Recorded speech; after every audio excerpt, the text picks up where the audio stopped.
time 10:30, and now for the first in a new series, Back to Square One.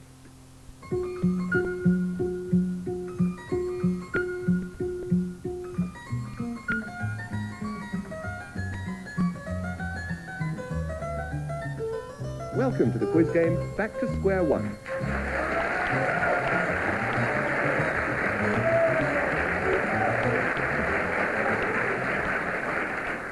I'm Chris Serle with the questions, and racking their brains are two team captains, Barbara Kelly and Leslie Thomas, with their guests, dictionaries on legs, Pam Ferris and Roy Kinnear.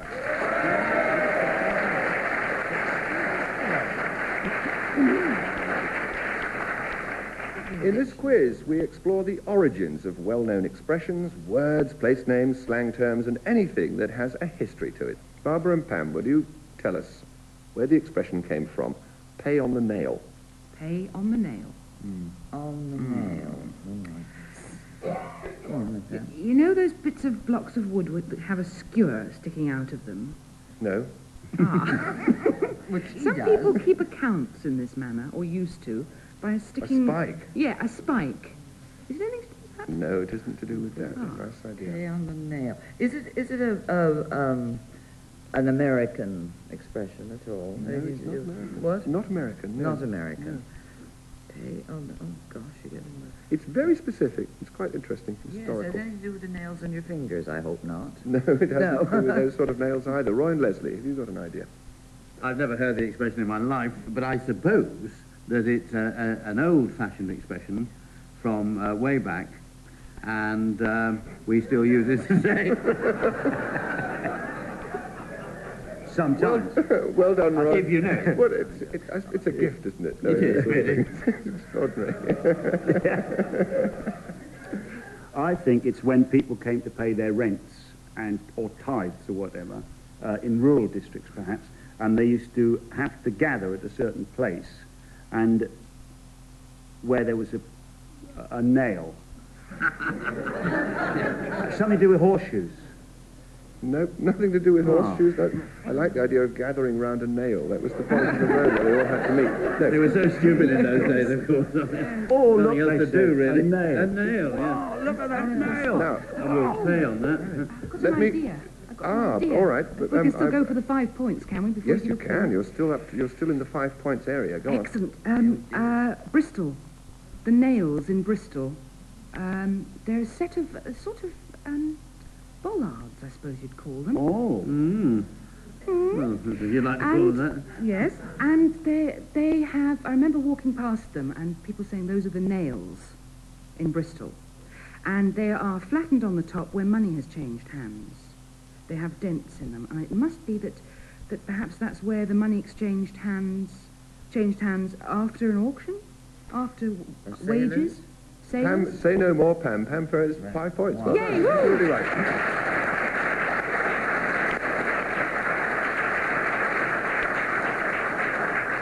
That's What was absolutely the right. answer? I don't know. Took long enough. Something anyway, about did it? Bristol.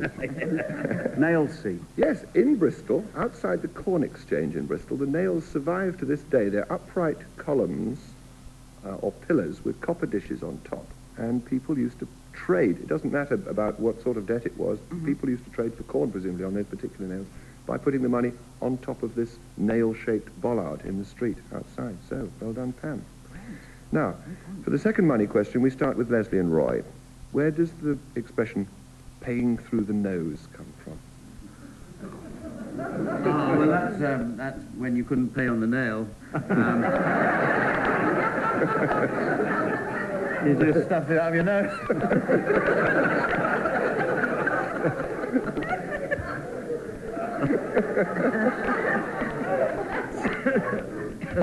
Is that the answer? Paying through the nose. Paying through the nose, yes. It is. I seem to remember actually now that somewhere in Bristol. There's this big nose. Big nose. Big nose. Big money up it. It's called paying on the Bristol. No, And they turn around and no, I can't. Is I it the can't give nose you bag?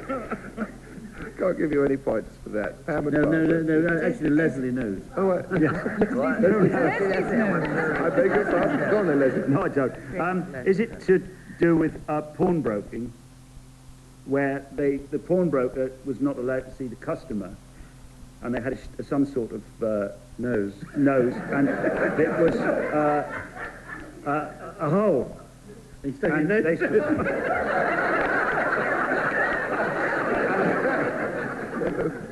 No, Pam and Barbara, can you get... Anything to do with betting? Not to do with betting. Not horses' noses, is it? No, it isn't to do with horses' noses either. Shall I give you a clue? Back to Leslie and Roy. It now means being overcharged, but originally it was an awful lot worse. We're supercharged. Well, yes, usually. What was the question? It was an awful lot worse. You mean to say you were hung? Well... If you didn't... Oh, yes, paying through the noose. what a good idea. No, it isn't that, but it is to do with a punishment. Let's go back to Pam and Barbara and see if this This clue is a takes any punishment. further. It has to do with punishment. Paying through the... So it was something that was painful. Through the nose. Painful. I don't think you're getting much further forward. I'm going to give you another clue. This is for Leslie and Roy. This goes back to the days of Viking raiders when heavy taxes had to be paid. I'm through the North.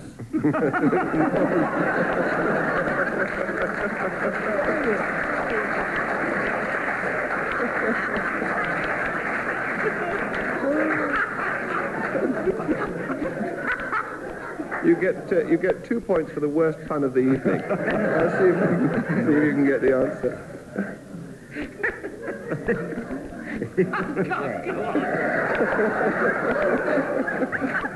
You tell him, Leslie.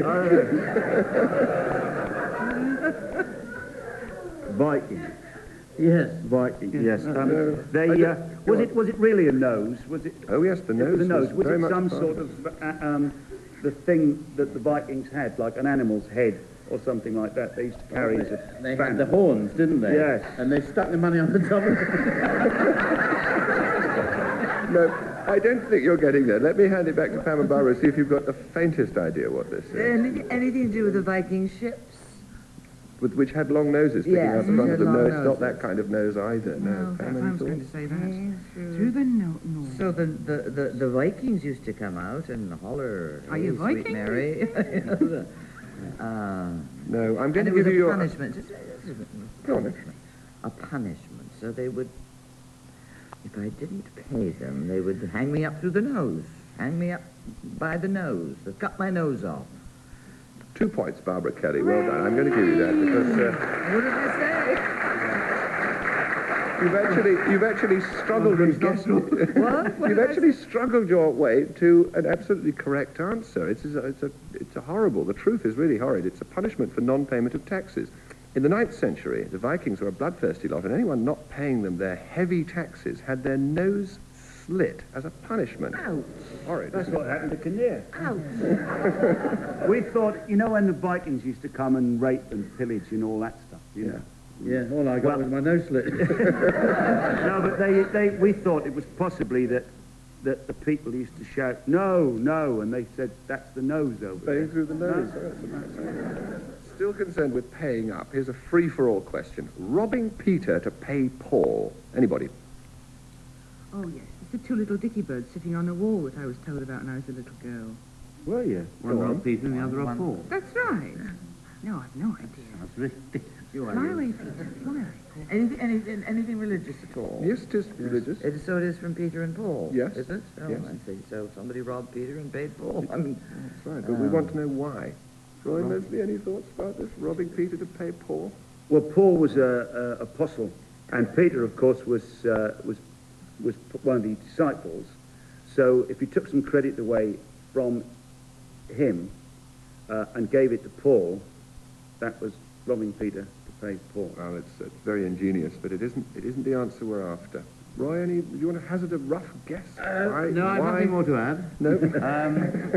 It seems perfectly logical what Leslie said, and I'm going to stick by that. Fine.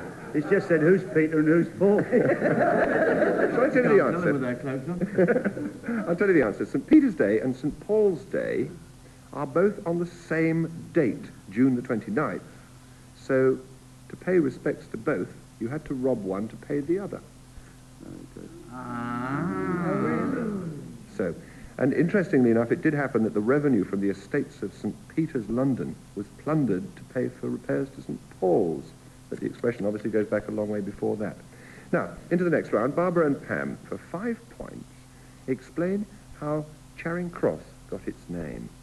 Wasn't it one of the religious crosses that that were put down the country for praying at? I think there is a religious cross there to this day, and Yes. it's actually not that cross that gives Charing Cross its name, interestingly enough. Oh, Well, isn't there something to do with Eleanor of Aquitaine, a great big monument to Eleanor of Aquitaine standing there? that great big lady. It looks really out of place. The popular theory is, I gather, that a cross was erected in memory of Queen Eleanor of Aquitaine, and that popular theory is totally wrong.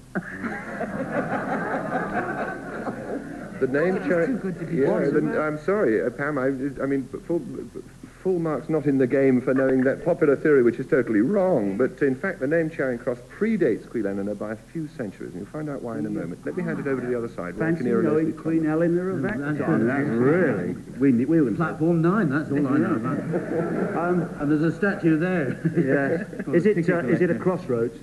Yes, that's right. Yeah. I'll give you 2 Oh, points that for was knowing very that good. a cross means a Crossroads. crossroads. Well And done. is charring, is it something to do They burn with them. sedan chairs or something? Chairing? No, it's not that kind of charring or chairing. People used to, there were a lot of scrubbers there. Yes, that's true. There is a connection with, actually, no, there is a connection with charring, which again you find out Really? later. But Well, we'll perhaps- find out when but you that- give me yeah. the answer in Yes. about 10 minutes time. Is it a place where people gathered to be hired for work? A crossroads where people gathered to be hired to do menial labouring work? No, Oh. it's not. I'll give Not the I'll give a answer is clue. labouring. I'll give a clue to Pam and Barbara and see if they can get any further. The original name of the village on a coaching route near a bend in the river was Chiring, spelt C-Y-R-R-I-N-G, Chiring. So, So, what? The original name of a village was that. yes. Right. That doesn't seem to get me anywhere, does it? You? No, not nowhere at all. Is that where the Charing Cross is now? Or the cross is? Nothing to do with the cross at Yes. all. Just make one link between Chiring. Charing. We were leaving town and you decide to go to Chiring, so you turn left at that particular cross. I think we've misled ourselves slightly here. It's Leicester Square, you meant. Mornington Crescent. Little village called Leicester, you know. It's enough to make Charing Cross. But he's furious. A very weak strand. Was Euston Station. Right. Ah, Charing. Is It's very simple, Steph. I don't know. Something rural or... No, No. Or when a hero came home, everyone was cheering him. Hooray! Hooray Cross. Yeah. Absolutely. it's very simple. Let's clear this up and I'll give you the explanation. The cheer bit of Charing, Chiring, C-H-Y-R became char and was Old English for a turn, as in a bend. So Charing was the turning in the river and cross was the crossroads, quite right, in the village. Other words actually evolved from this, such as charwoman. This was a woman who did a turn of work. And more complicated is that when we say that a door is ajar, it was originally a char, turned inwards or outwards. How interesting. Isn't that extraordinary? Right. It's a village called Charing in Kent, isn't it? Yeah, same thing. Probably comes from We're the going to same have thing. trouble with that as well. Yeah, I think so. Let's move on. Leslie, Thomas and Roy Kinnear. We've got another place name. This time in the United States, Dixieland. Now, there was a good reason why yeah. it was called Dixieland. Do you know Yeah. what it was? Do you know what?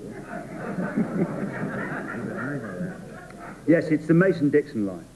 Ah, which was the line between the North and the South in the Civil War. Roy was there. And the South was called Dixie in the Civil War, and it was because the general was Dixon. Wrong.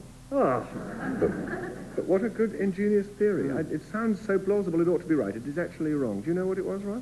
It was when in the American Civil War, and it was where they all lined up for their rations, and they were all standing there with their Dixie in their hands.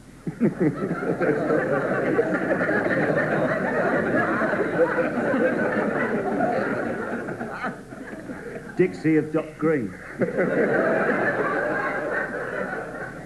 Barbara Kelly and Pam Ferris. Well, can you this get has nothing to do with the Mason-Dixon line. Not at all, no. I mean, It ought to, Dixieland- oughtn't it? And it hasn't. What? It ought to, oughtn't it? Yes, it sure should, because Dixieland music is now sort of black Southern music, and Yes. the black South is Yes, Dixieland. absolutely right. But there's another connection. It's also interesting. Oh dear, I don't know. Is Dixie from the French, or is, I don't know? Was it a French word? Because they Go on. what? Oh, well, because the French went down there, didn't they? Say more. Say more. Encore.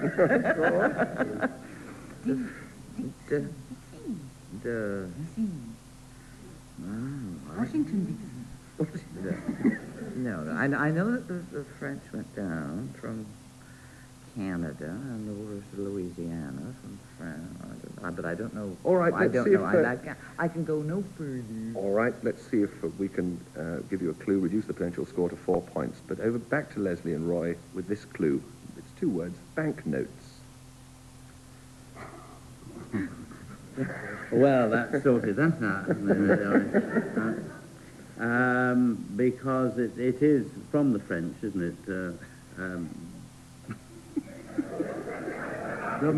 Dixie is to is where it's from. Actually, it comes from French. Dixie, the word as you say it. It means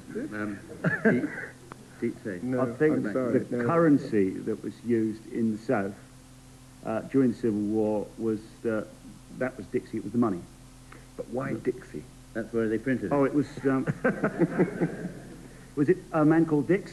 No, it wasn't a man called Dix. Back to Barbara and Pam, see if you can get the connection. Peace for 10, C Yeah, for cents. yeah. Dixie. Absolutely right. Pam Very and Barbara, good. 5 points.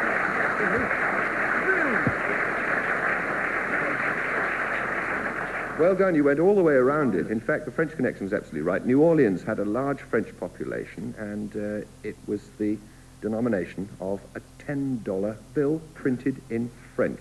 To foil counterfeiters in the 1800s, the New Orleans Citizens Trust Company issued their own notes, printed in French, in distinctive paper, unavailable to forgers. Because of these, New Orleans was nicknamed Dixie Town, and eventually the whole South became Dixie. And I told my kids it was a Mason-Dixon line. I did. Yeah. I remember doing it. Okay, now Barbara and Pam start this round with, if you've ever leapt about in delight, you could say you were cock-a-hoop about something, but cock-a-hoop has a very specific meaning. Can you tell me what it is? Cock-a-hoop. Yes, it's a cock that leaps through a hoop. I mean, No, it's not that quite simple. simple. It's one of those French things again. No, or it's is not it- French It this time. is just a good old English expression. That's right. In the days before hula hoops, they used to be played with vertically and rolled along the road, didn't they? Or What what? about They were, boys yeah. playing with hoops, Yeah? with sticks to knock them along with? Yeah. But Is he's that saying- cock-a-hoop? No. No, it has, does that mean anything to do with women's hoop skirts? No, not to do with women's hoop skirts either. You've given us some very, very good suggestions, but none of them are absolutely right. Roy and Leslie, see if you can get why cock-a-hoop. Well, it actually is a Shakespearean. It comes from Shakespeare. And it's When you've in got what- that look on your face, Roy, I find it very difficult to take you seriously, but go Well, on. actually, Go on, I'm then. being serious. But it's from one of the Shakespeare plays. Can't quite remember which one, but if you look through, you'll find it. And there it is.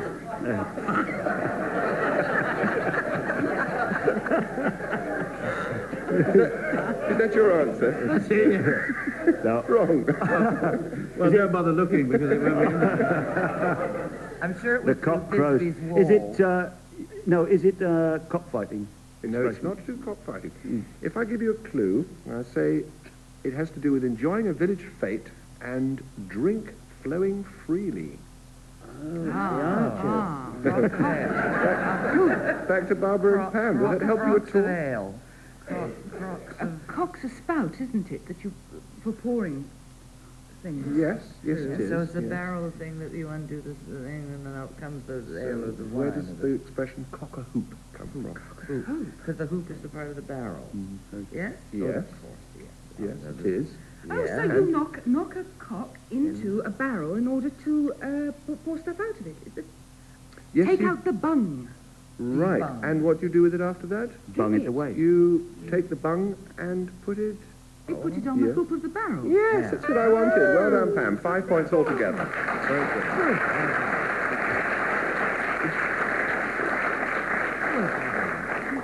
Anyway, so the beer could flow more freely. The stopcocks were knocked out of the barrels and placed on one of the barrel hoops. Hence, cock-a-hoop. Everybody was having a good time when they were cock-a-hoop.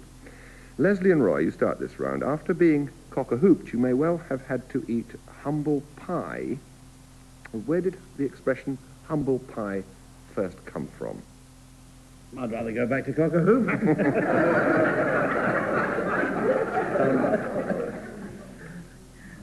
It came from about the same place as cock-a-hoop. And in those days, after you'd put the bung on top of the hoop, of the barrel, you had a piece of pie. It wasn't very good, a bit humble. And then you ate it. Well, No, I can't think of anything better than that. Humble pie was a pie, was a dish. Oh, yes, yes, a dish, certainly a pie. and it was made with leftovers. Perhaps was it something that wasn't very good? yes, but can you make the connection? There's Well, another connection. It isn't just to do with humility, Ah, which is, it's ever so interesting. I don't think if you don't know it, you don't know Never. it. So let me offer it to the other side and see if they know it. Pam and Barbara. Pam has an idea. An idea that it's humble, not humble. Yes, go on. It's humble. I'm not sure of the facts, but I've got a lot of words that are connected. To do with deer yeah. Yes, in the New Forest, yes, offal, yes. and they were given to the guys who'd helped on the hunt, and they made the pie out of the offal from the deer. Well done. 5 Exactly. points. Wow. Absolutely right.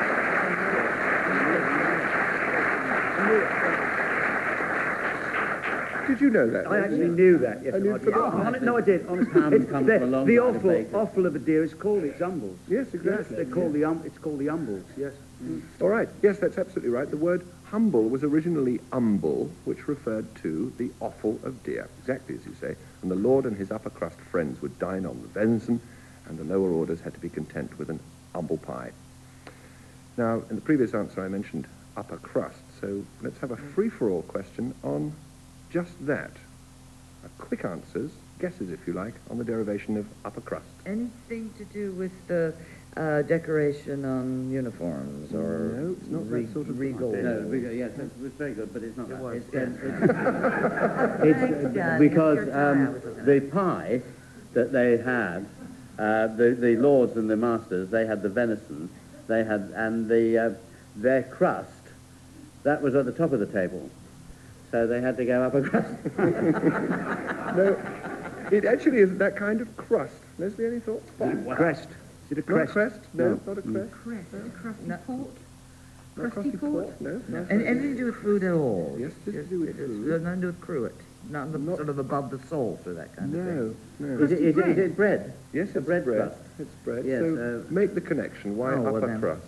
Because in the old days, if you had the upper one, that was fresher. If the stuff was on the bottom was all mouldy, because it'd been lying on the slab, and you wanted the upper one, and the lord of the manor had the top one, so he had the upper crust. I don't know whether he's serious or what it is. That's. I'm going to give you 2 points, Roy, for being sort of nearly right. See if you can. But complete the answer, was it? They're not bread, but in fact crust. No, it's bread. It was bread. I think the we've old days- established that, Barbara.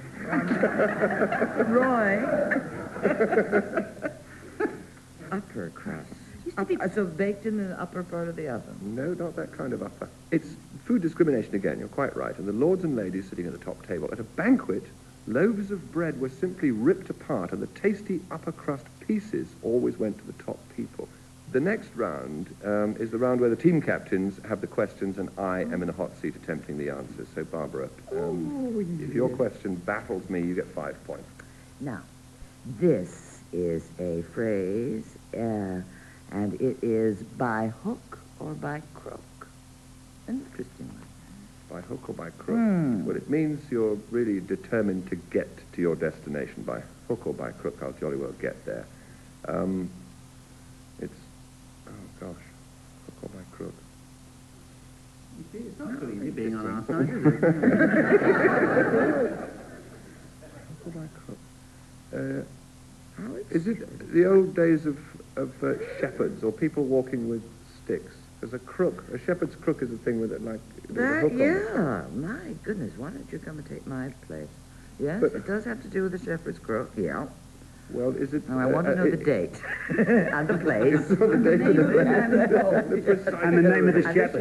and the name of the shepherd. No, go on, I mean, sorry, if a sorry, shepherd's, Fritz. if a shepherd's crook is not just a thing for grabbing sheep with, but there's also a stick as a walking aid, all I can think is that you had a choice of walking aids, a hook or a crook, and you picked which one you went before you went on your walking journey, and one of them would get you there quicker than the other. Gosh, that's so wrong. That's awful. You were right about the shepherd's crook, but what I have to know is the use. Neither of those uses that you gave are in fact, because it was a practical use of the shepherd's crook.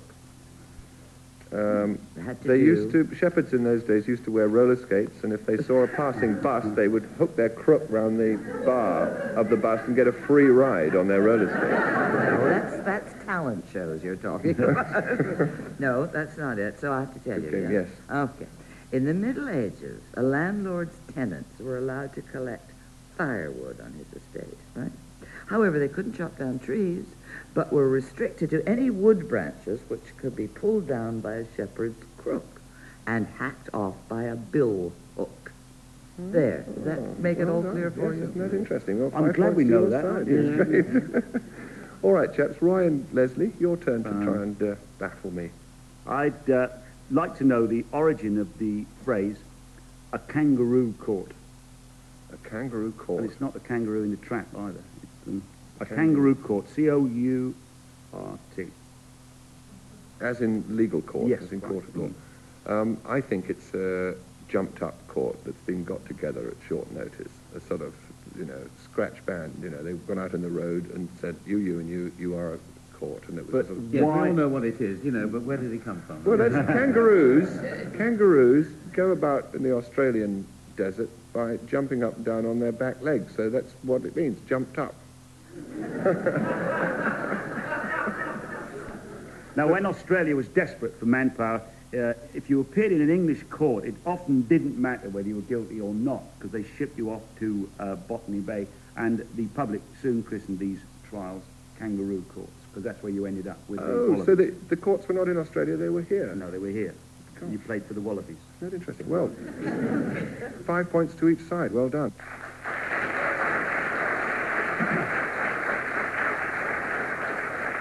The result is a victory for Barbara Kelly and her guest, Pam Ferris.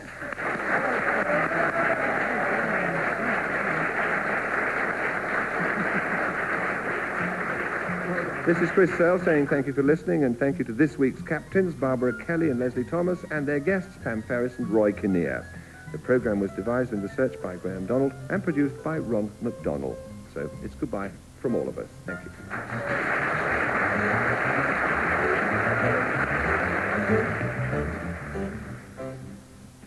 And you can hear another programme in the Back to Square One series next Tuesday at the same time.